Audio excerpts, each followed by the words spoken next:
Assalamualaikum warahmatullahi wabarakatuh. Ikhwafillah rahimahullah,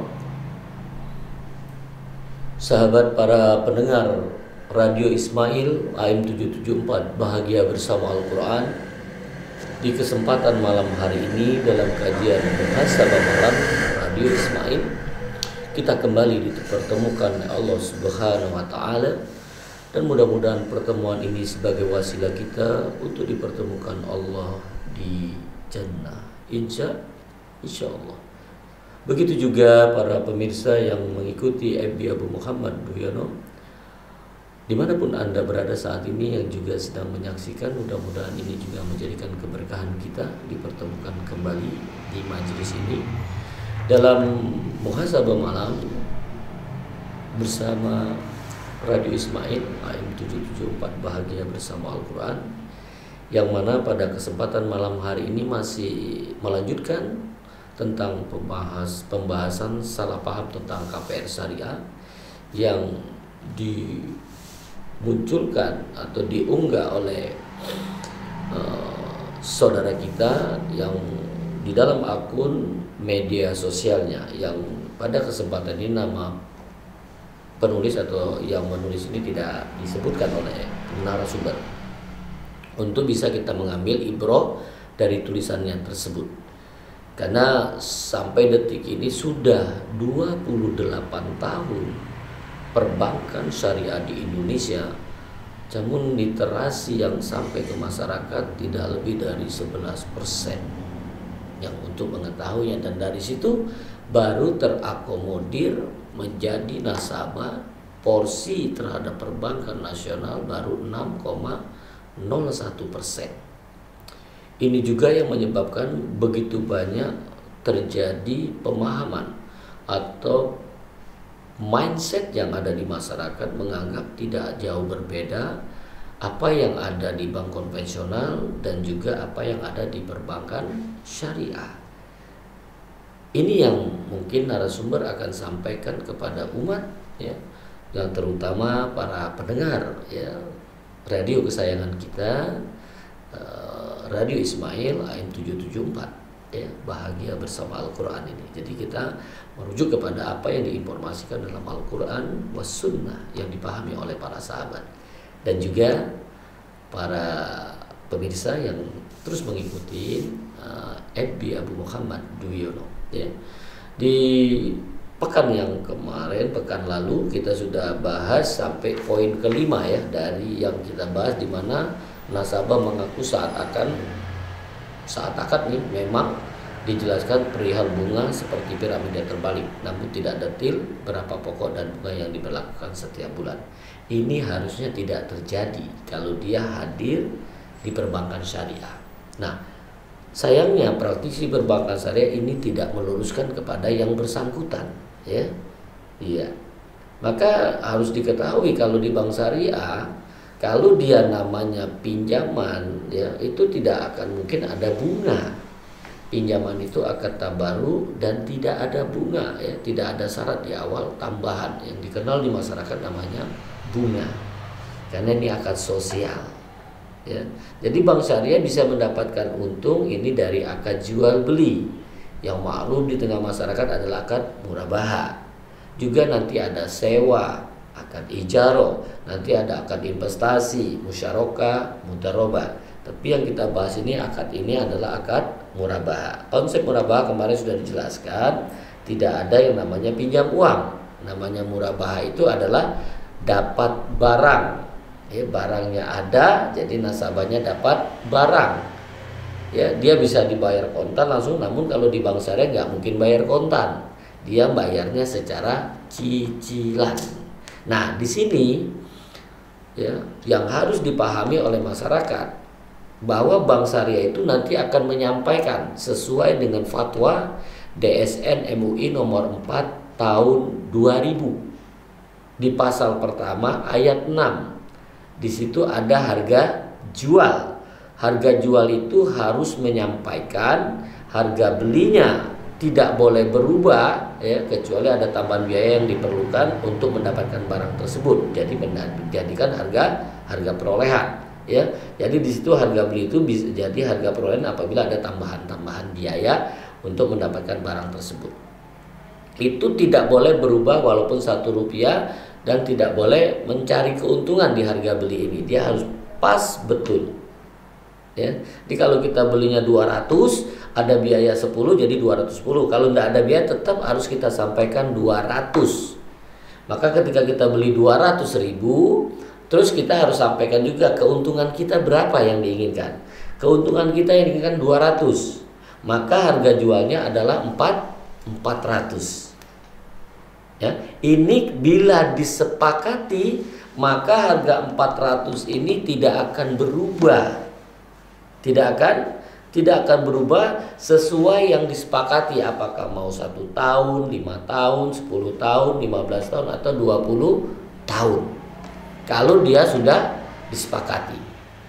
Ya. Nah, pada saat disepakatin itu sudah terjadi akad itu, maka apa yang diperjualbelikan, kalau yang dibahas ini adalah rumah, ya, rumah ini termasuk tanah. Tidak mungkin rumah itu diawang-awang. Jadi kalau jual beli rumah itu termasuk tanah, ada di dalamnya tanah dan bangunan. Itu namanya rumah.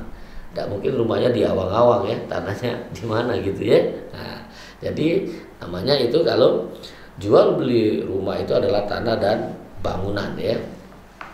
Nah, itu walaupun belum lunas itu barang sudah berpindah hak kepemilikannya menjadi milik nasabah. Karena dia bukan pinjam uang, dia beli rumah. Ya, dia beli rumah ya. Baik ya. Maka harga tidak boleh berubah lagi. Ya. Tak peduli berapapun naik turunnya tingkat suku bunga, misalnya terjadi gonjang-ganjing di tengah umur ketika kita sudah sepakat, itu tidak akan berubah. Beda kalau kita pinjam uang di bank konvensional untuk beli rumah. Dia akan mengikuti kebijakan pemerintah. Ya, dia tidak tetap, jadinya dia bisa berubah kapan saja tanpa pemberitahuan terlebih dahulu pada nasabahnya. Wah, itu kelemahan yang luar biasa. Dan ini mungkin jarang diketahui oleh masyarakat. Nah, kalau di bank syariah ini tidak mungkin berubah lagi apapun kondisinya, berapapun tingkat suku bunga yang terjadi di pasar.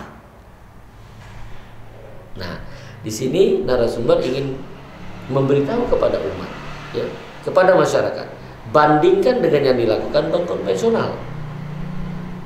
Ya, dalam produk KPR-nya, ya, dalam produk KPR ya, ini posisi bank konvensional, ya, yang terjadi adalah di situ dikatakan debitur meminjam uang. Jadi kalau kita di bank konvensional itu debitur, ya, orang nasabah itu meminjam uang kepada bank konvensional, pinjam uang untuk beli rumah. Nah, problemnya, kelemahannya di sini yang tidak diketahui. Jadi bukan beli rumahnya, tapi pinjam uangnya ada syarat di awal tambahan. Ini transaksi riba. Karena syarat di awalnya ada tambahan. Sudah itu kalau terlambat ada denda. Nah, perlu dicermati bahwa uangnya yang dia pinjam itu halal. Tapi transaksinya ini batil. Ya, ini adalah transaksi riba, ya. Karena transaksinya ini hutang piutang, bukan beli rumah. Ini yang harusnya diketahui oleh masyarakat. Makanya tidak mungkin bisa dibandingkan. Karena kalau transaksi hutang piutang itu tidak kenal rugi. Mau nasabahnya untung, mau nasabahnya rugi, mau nasabahnya ada uang atau tidak ada uang, dia harus bayar tuh hutang, ya. Karena transaksinya hutang piutang.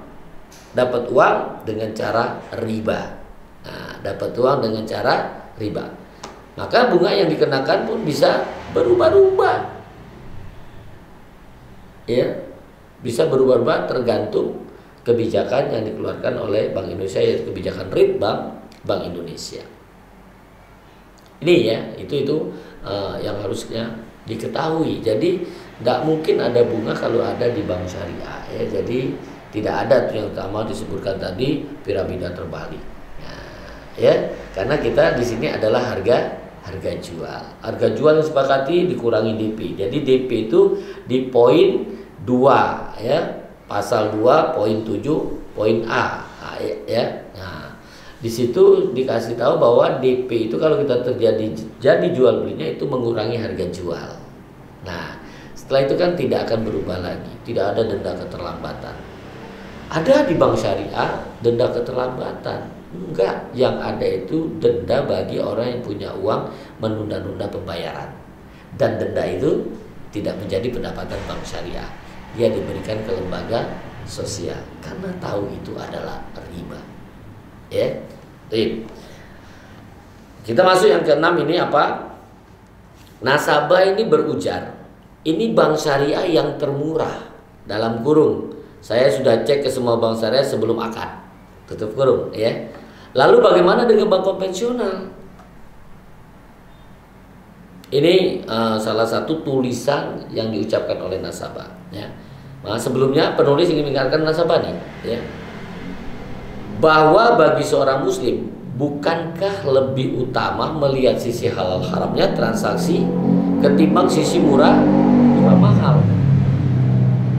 Dan ini selalu banyak di tengah umat ketika datang ke bank syariah ya, ini yang hijrahnya ikut-ikutan ya. Sering saya sampaikan ke umat, kalau dia hijrah ikut-ikutan, muncul lisan pertama ketika bertemu dengan bank syariah, ini murah atau mahal.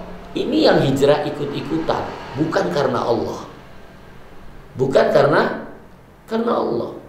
Karena kalau dia hijrahnya karena Allah, bukan murah mahal, tapi dia akan cek, dia akan perhatian benar, sangat fokus dengan akad. Akad ini halal atau haram. Akadnya fasad, batil, ya, ada horornya atau tidak, itu yang dia kejar. Dan ini memberikan semangat bagi praktisi bank syariah untuk belajar akad. Karena begitu banyak juga, dan ini juga mungkin jadi sentilan ya bagi praktisi bank syariah. Ini sekarang masyarakat sudah banyak yang belajar tentang akad ya. Jadi layaklah, sungguh layak sekali kita ya, praktisi bank syariah mendalami ini tentang akad. Termasuk juga nasabah yang mau jadi nasabah bank syariah, jangan ikut-ikutan, jangan kepala kita masih di konven udah masuk bank syariah. Nah, bank syariahnya juga kalau sama-sama sudah tahu enak. Ini sama-sama nggak tahu kan, nah maka muncullah ya, muncul acara ini yang membahas salah paham itu ya. Jadi ke bank syariah ini harusnya bukan murah mahal, tapi halal haram yang harusnya jadi perhatian. Karena halal itu mendekatkan diri kita kepada surga, dan haram menjerumuskan kita ke dalam neraka. Ini harusnya tertanam dalam diri hamba Allah yang kalau dia betul-betul pengikut Rasulullah. Nah, muhasabah malam ini memberikan pencerahan kepada kita.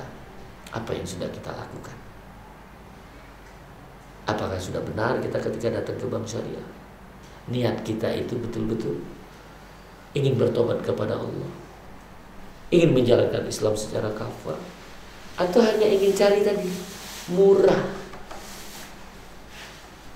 Barang-barang murah itu pasti di tempat yang rendah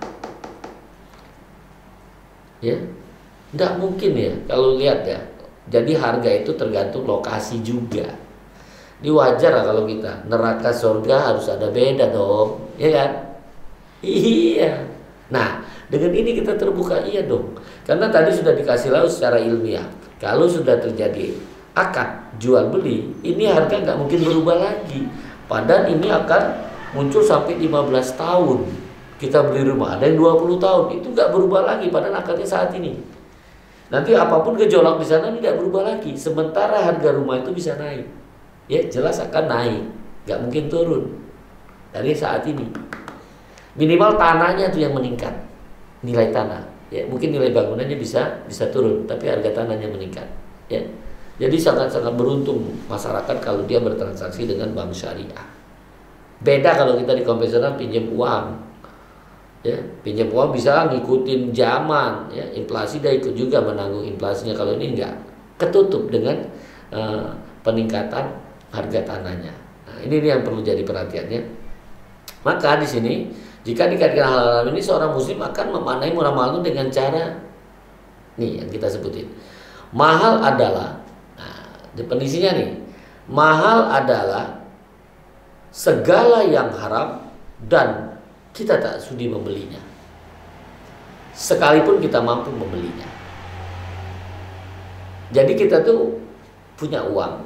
Kalau saya bilang kita punya uang, namun kita nggak mau beli, itu mahal. Kenapa? Karena dia haram. Kenapa? Karena kita kalah dengan hawa nafsu, makanya dia mahal.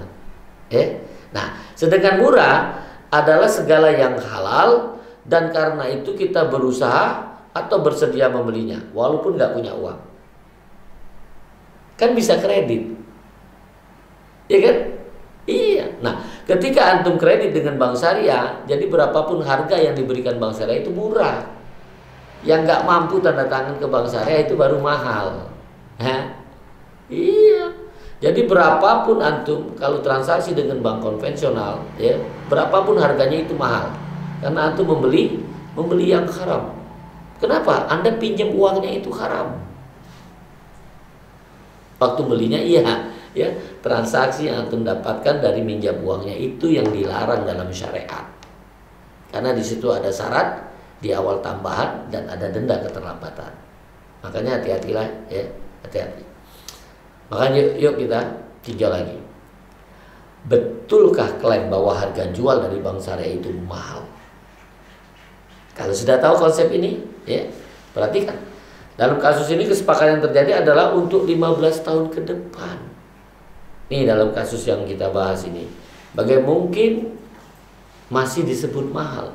Karena harga itu untuk 15 tahun ke depan.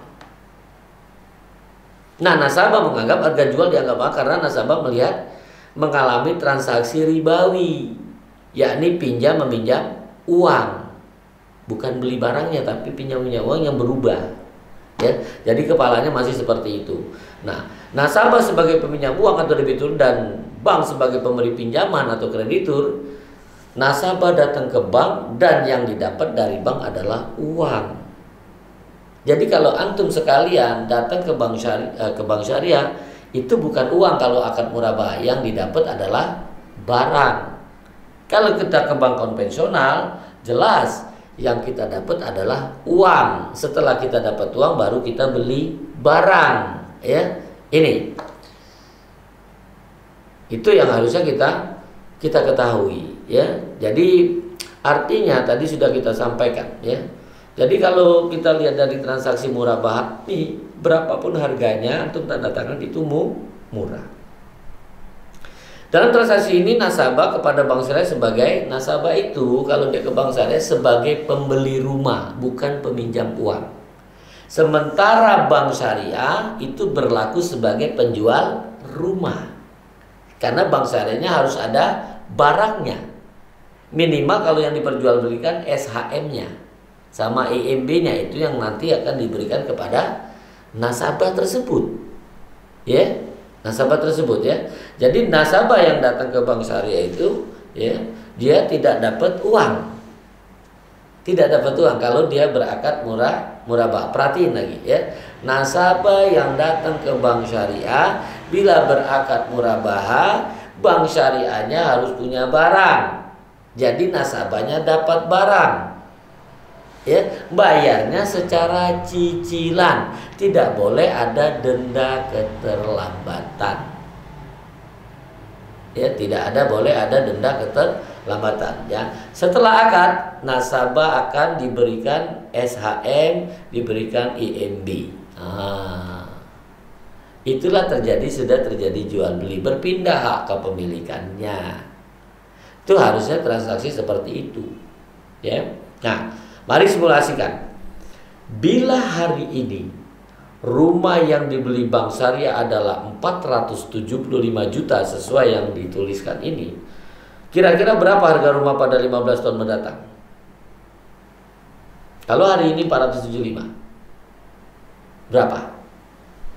2M bisa 3M. Masya Allah ini.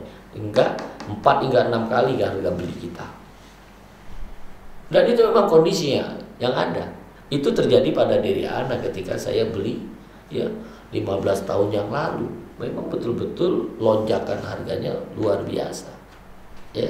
Jadi kalau hari ini 475, maka 15 tahun ke depan tuh bisa harga nilai rumah kita bisa 2M, bisa 3M. Apalagi bila rumah itu berdiri di lokasi strategis dalam pertumbuhan. Dan tata ruang ini bakal menjadi pusat ya. Pusat kota misalnya, fasilitas umumnya memadai ya. Ini juga akan menjadi perhatian ya di sini ya. Jadi harga yang ditawarkan bank pada saat itu sebenarnya tidak sampai 1M. Hanya 971.707.640 atau hanya 2 kali lipat dari harga awal. Itu untuk harga 15 tahun ke depan dan tidak berubah. Jadi kalau kita sudah tahu itu, tadi sudah kita tanya di awal nih 475, 15 bisa 2-3M, ini nggak sampai 1M. Jadi harga yang ditawarkan Bank Syariah ini sangat murah. Kalau dia dari perspektif kita membaca sisi secara ilmiah, ya, secara akademik kita lihat di tengah umat, di tengah pasar kita, ya, bahwa rumah itu nggak mungkin turun. Ya, ini cuma dikasih naik cuma 2 kali lipat yang 475 dan cuma ngambil keuntungannya ditawarkan 971, cuma 100% ngambil untung. Padahal 15 tahun. Itu yang menjadi perhatian kepada kita ya. Maka mudah-mudahan semoga Allah Subhanahu wa taala memudahkan nasabah yang membuat tulisan ini, yang sudah saya tulis juga di buku ini, untuk memahami syariat Islam, khususnya transaksi murabah, dan juga kepada para pendengar Radio Ismail AM 774 Bahagia Bersama Alun, dan juga teman-teman di FB Abu Muhammad Duwiono ya. Jadi kita tahu persis ini murabah bukan pinjam uang, sehingga nasabah ini tidak perlu terburu-buru menghukumin sebagai transaksi riba. Dan juga bagi komunitas-komunitas anti riba, ketika masih ada yang belum sesuai, tolong jangan buru-buru ya, karena ini sama-sama ini kita saling memperbaiki. Saya berharap koreksi antum ya, teguran antum sangat bermakna bagi kami. Tapi jangan cepat-cepat menghukumi. Kita bisa bicara, kita bisa dialog ya. Apa yang harus kita perbaiki, kami dengan senang hati ya. Karena inilah terus kita melakukan perubahan-perubahan ya. Jadi sehingga tidak lagi dia mengatakan ini transaksi gila gitu ya. Iya, ternyata ya, betul-betul ini ketika sebutan ini ternyata kalau kita rujuk kepada Al-Quran, ternyata Allah Subhanahu wa taala sudah tulis dalam Al-Quran di surat Al-Baqarah ayat 275 tentang riba ini. Juga menyebut kata gila di sana. Kata gila disematkan pada orang-orang yang memakan riba. Ya, iya. Ya, di sini disebutkan ayatnya allazina yaquluna riba la yaqumuna illa kama yaqumul ladzi yatakhabbathu asyaitanu minal mas. Zalika bi annahum qalu innamal bai'u mislur riba wa ahlallahu al-bai'a wa harrama riba. Faman ja'ahu mau'izatu min rabbih fantaha falahu masalam wa amruhu ilallah wa man ada faulaika ashabun nar hum fiha khalidun. Orang-orang yang memakan atau mengambil riba tidak dapat berdiri melainkan seperti berdirinya orang yang kemasukan setan lantaran atau dalam kurung tekanan penyakit gila.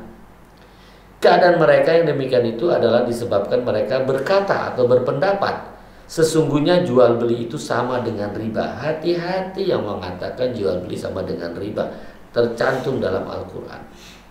Padahal Allah telah menghalalkan jual beli dan mengharamkan riba.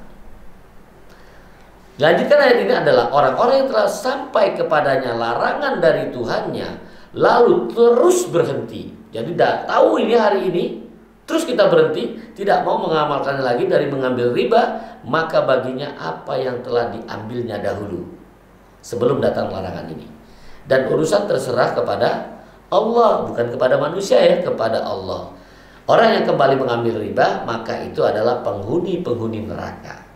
Kalau dia masih ngeyel, udah dikasih tahu nih ngeyel, masih tetap dia di bank konvensional, ya. Nah, mereka itu kekal di dalamnya, ya. Kan, ya. Ini kira-kira ya di sesi yang pertama dari para pendengar untuk bisa betul-betul kita memahami. Mudah-mudahan nanti di sesi kedua bisa kita selesaikan, ya. Kita masuk pada poin yang ketujuh dari pembahasan salah pahamnya tentang KPR di perbankan syariah, ya.